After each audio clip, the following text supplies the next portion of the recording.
Good morning. This is Labor Day. This is John Bushka, and I want to continue the story of my life in New York City.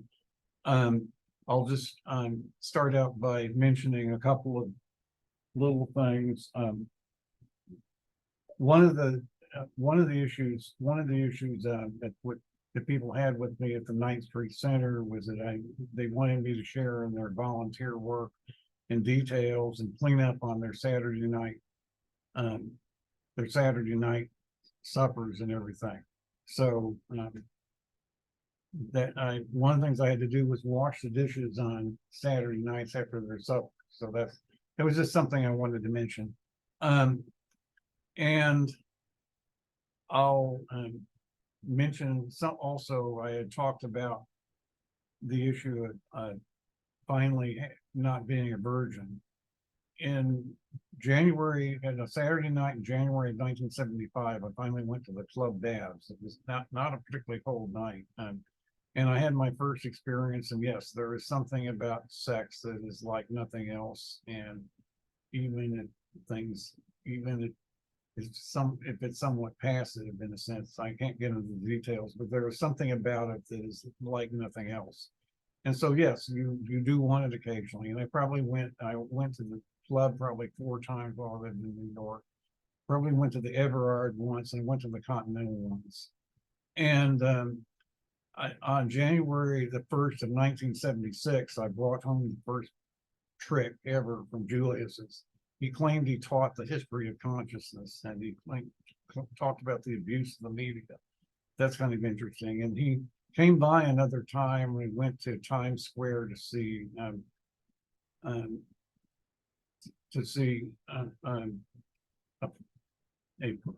porn film, and which he won. And that was I probably had about 8 partners a year or so for about the next 7 years of my life. And then this gets into, of course, later on when I moved to Dallas, this gets into what was going to happen, the healthcare crisis. So the porn film was Deep Throat. I was trying to remember what it was, but anyway, and that's ironic.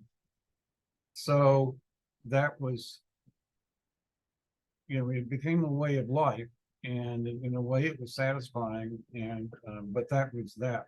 I also wanted to mention just a couple other things about the whole area. I didn't mention in the other video. The stuff about New Jersey is just very interesting. It had no state income tax. It was cheaper to live there, so I had a city tax and a state tax when I moved into New York City. The driving style with the jug handles and the U-turns is like no other state. And now you can't fill up your own gas tank and so forth. New Jersey's a little bit interesting. But anyway, in the next big thing that would happen is that after the center, I would start getting involved with another group called Dan Fry's group in Arizona called Understanding. And that's what this drawing is about right here. Saucer houses in the desert in a place called Tonopah, Arizona. What happened is I came out of the theater in a movie theater up on 86th Street on the east side. And I think I had seen Sorcerer, as I remember, and found this magazine stand and found an article about Dan Fry and Understanding and his community in Arizona. I thought it was curious. And then a couple of weeks later, there was a story about Travis Walton being abducted by a UFO in Arizona. So I took a little bit of vacation time and drove out, or rather flew out and I got a couple of a toy plane and another plane. I flew a lot in those days because despite the energy crisis, it turned out to be pretty cheap, and renting cars and unlimited mileage. And so I made lots of trips. I wound up making 4 trips to Arizona and the last one being in April of 1978 to their various conventions. One of them was called Man in Space, and they had this little community in the desert of saucer-like buildings I kind of drew on, like It's from a story of the Bible or something, but I actually stayed there 3 or 4 times and made another good friend there who had been born in 1960, who was a graphic artist, and it turned out he was gay. And then there were 2 or 3 other people there that turned out to be gay. And this is the late 1970s.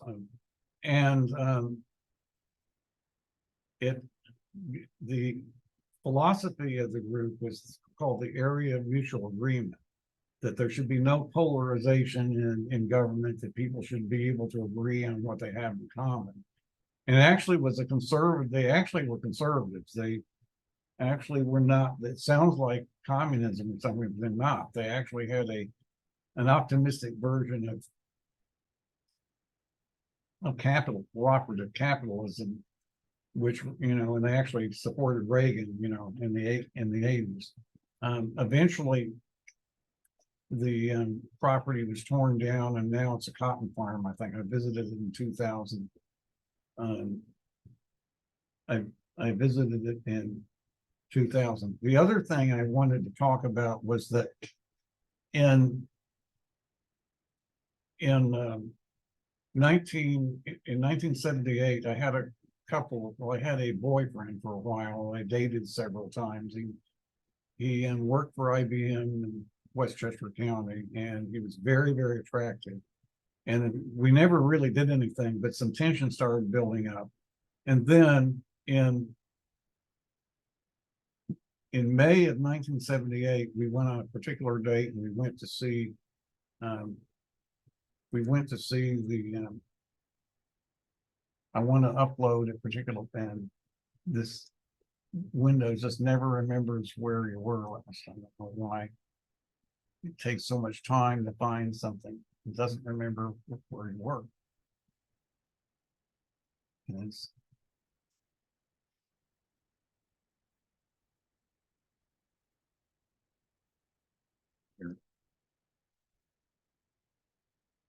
And we went to supper afterwards at a place called the Riviera Cafe in Greenwich Village.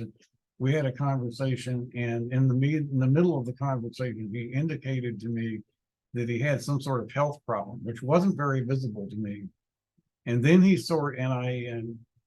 sort of didn't really react to it. But then he kind of distanced himself from me I didn't see him for about 3 months until later on in the fall, after which I'd met someone else on a bus up in the Catskills. And he was sort of a new age person who composed songs. He actually composed a book called Songs and Creations and so forth. And nothing ever really got intimate. But the idea that I became concerned about this first person, that I dated in May, that if I ever did see him, if he had a problem, if it had been cancer, for example, or something, that his appearance might not be what it used to be, and I might not be attracted to him. So I was actually, it sounds selfish, but I was actually very concerned about that then. I call it sort of the mousetrap problem now, or the problem with upward affiliation. But I went on vacation in late May and went out to Seattle, and I remember driving through the Swannomaly Pass on Interstate, I think it's 90, through the Cascade Range. And I had, in another trip, I had been to Paradise near Mount Rainier. But this time, I had stopped in a small town and picked up a little magazine. I can't remember what it was. And then stopped in a restaurant and bought a sandwich, started reading the magazine. And this is one of these things where there's an epiphany. And there was an article about clusters of Hodgkin's disease around the country. It was a really bizarre article. And there was speculation, and the article speculated that this happened to people who had problems with their immune system, and if any virus ever came around that could attack the immune system, it would be a catastrophe for the company. The article actually said that. And I was sitting there, you can imagine what I was thinking about this person sitting there alone in a restaurant in a beautiful place in the Cascade Mountains.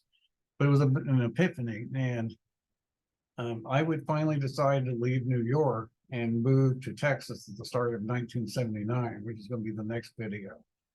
And it probably bought me a year before we know what happened, which was the AIDS epidemic. And there's a lot happened after I moved to Texas, which I'll cover in the next video, before the epidemic was an issue.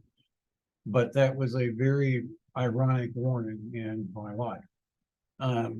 I'll just also share with you, I think I'll open the screen up, this sculpture that another person I met made for me.